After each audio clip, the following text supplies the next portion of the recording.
Greetings, class. We are 1 week down and 5 to go now. The theme of week 2 has to do with spiritual reading, because a part of the formation process is allowing God to speak to us first. We are always spoken to before we speak back to, and so we're going to allow God to speak to us through various means and media.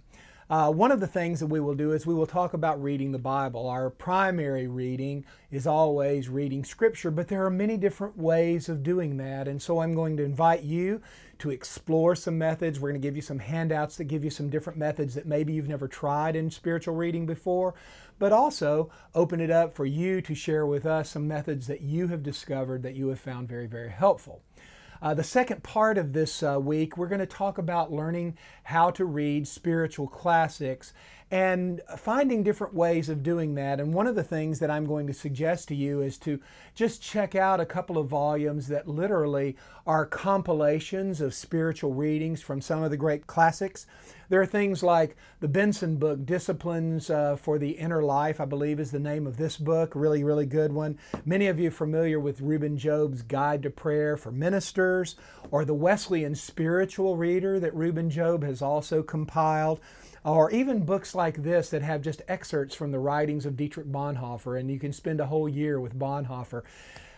I'm really excited about this particular part of the class because we're going to have you do a group project. For each one of your groups is going to go out there and do some research, and you're going to come back with your own compiled list of the top 25 must-reads of spiritual classics, which when we put the groups together should create a really, really interesting resource for all of us. The third part of the aspect of spiritual reading is actually to encourage you to start reading more outside of even the spiritual classics, but reading great literature, and how that can not only feed your soul, teach you a lot about preaching and teaching the Bible, but also can just teach you about the world in which you live and how to make connections there. And so we're going to have a real fun time looking at the arts and how the arts and our participation in and enjoyment of the arts can literally be a spiritual discipline. Also during this week, you will finish a rough draft of basically section 2 of your rule of life, of how you're going to incorporate the spiritual practice of spiritual reading into your rule of life. So it's really going to be a fun and exciting week. Looking forward to sharing it with you.